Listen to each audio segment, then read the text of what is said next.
Okay, so this is kind of, it's a little bit of a difficult thing to kind of summarize a career's worth of learned wisdom in 3 to 5 minutes. But I'll give it a shot, and this will just be like a smattering of information, and it's going to seem disjointed, but that's the nature of the format.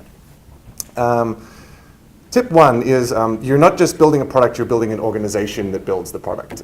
And I know this is not strictly a technology thing, but this is something I discovered as a technologist who founded a couple of startups.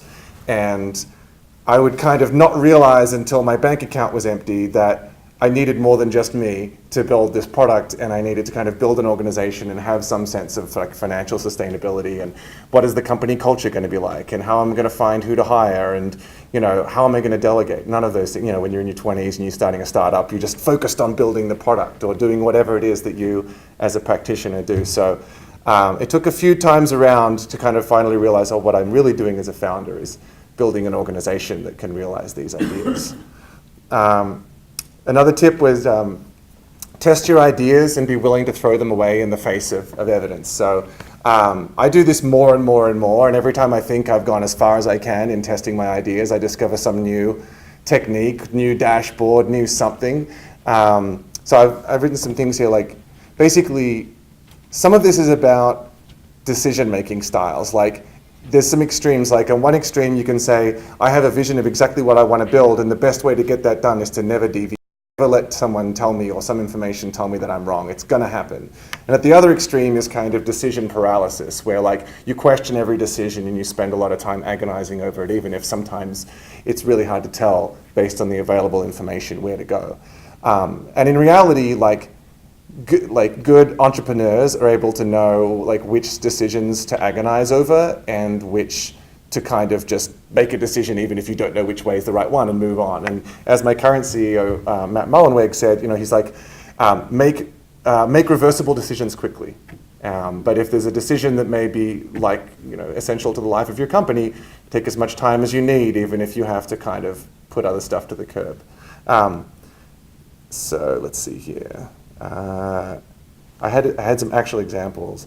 So like at Nation Builder, we had this vision of like, everybody in the world should be a leader. And we were trying to take this like Obama-style campaign toolkit with like mapping and walk lists and call lists and websites and donation pages and stuff, and say like, actually, this set of capabilities is community organizing, and everyone in the world should be a leader and use these tools. It's not just for politicians. And then over time, as we tried to turn that idea into a company and into a product, we realized, well, actually, it's most people on the internet who are just civilians want things for free. And then nonprofits who could probably have used these tools take a really long time to make technology decisions, and there's often not enough pressure to make them do so to actually flip them. And so then we realized, well, actually, we really need to sell this to politicians first and foremost. They have a deadline. They have a clear set of goals, right? And that's what made them, and they have a budget, and so they're good customers. And so we ended up pivoting from like this politician toolkit is for everyone but politicians in a sense, to like let's actually sell these to the people that inspired it. And then that powered the company through its first couple of years of growth until we were able to adapt to selling to enterprises and like other groups like. Trying to think of, universities and stuff like that. So, we had to kind of throw away some of those ideas and pivot.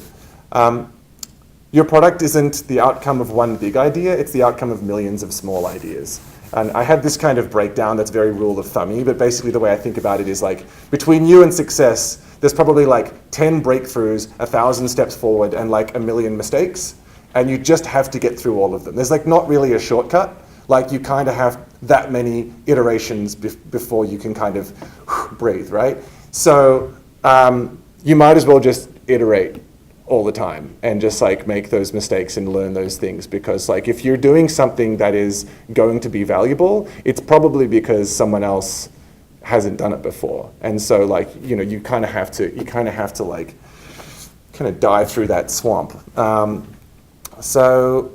I said here, there's no shortcuts, blah, blah, blah. You'll be constantly trying to think of like new ways to motivate your team. Like just to kind of keep things iterating, one time I set up like the whole programmers area as like a fake like Boy Scout and Girl Scout camp, and we had this whole kind of campfire chat about code, and we were like wearing Scout uniforms and stuff. It was ridiculous, right? But it's like you just kind of you're not just iterating on like the product, you're kind of like trying to keep everyone's spirits up and trying to kind of have a constant sense of renewal. I think I'm getting flagged. Am I not getting flagged yet? Okay, cool. So, and then like I'm a big believer in dashboards. This comes back to like the data thing.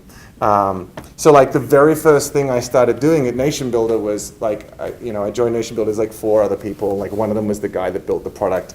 And they had like 400 customers, but like a couple of dozen were really active. But they didn't even know whether they were getting any errors in the product. Like they didn't have solid error tracking. They didn't know where the product was slow or where it was fast. They didn't know the paths that customers were taking through the product.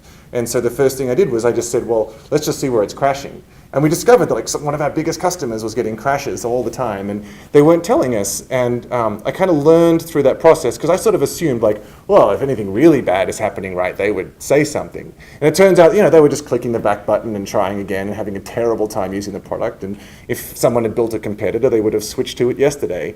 So we had to kind of go in and like really measure what was going on, and not necessarily trust that our customers would bring it to our attention if it was going wrong. And then the other thing, I met an entrepreneur once who I always think of him when I think about like what it means to kind of really ask your customers how you're doing. Like he ran like an e-commerce website. I think he sold ads on it, and he would watch as the customers went through the website and see where someone hit the back button or stopped.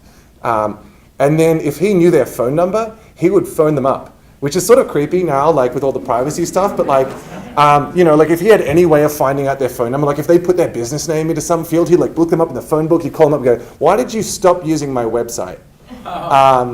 And he discovered all sorts of amazing stuff, like, I don't know, just like little insights into kind of the customer experience or the pricing or all these different things. So like, you've really got to be super proactive about like, am I making progress? I know not a lot of that was actually about technology, so feel free to ask me questions about how you do that. I'm done. Let's have a couple of questions for Daniel.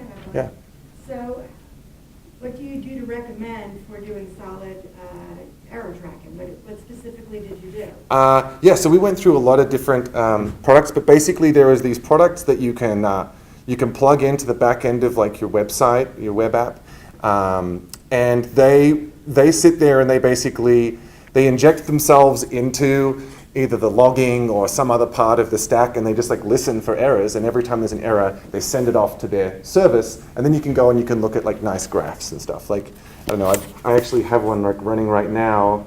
Like, there's this like dashboard here that I built on top of this thing called Logstash, and like Logstash is sort of one of these things where you can just throw data at it, and like, this is most of the Jetpack sites in the world, and all the user activity on all of these sites and stuff. And then lots of other information about like, how many unique users per hour, and like what the URLs are of like the websites that are hitting us the most, and like, is that traffic legit or is it not? So like Logstash and New Relic are probably the 2 biggest ones. New Relic is very like fire and forget. They tend to just like plug into whatever it is you're doing and give you some really great defaults. But if you really need to customize it, then Logstash lets you kind of roll your own more sophisticated sort of system. Anyway, that was a long answer, sorry. No, it was a good answer. Okay. Are they easy to use? No. I mean, the real answer is it depends. No, I'll take the no. Yeah. The ones that try to make it easy to use, you'll just outgrow them so fast. I would say like, even if you're non-technical, you should learn a bit about programming and a bit about systems administration, because if you rely on technology at all and you want to be able to like tell people what to do who are working for you, like, and to be honest, if you want their like respect, because nerds tend to not be that easy at giving it, you gotta learn the sort of like the ins and outs of the technical stuff and learn to read those dashboards, and it'll take a long time before you really. Time for one more quick question, if there is one. Yeah. Okay, thank you, Daniel. Sure.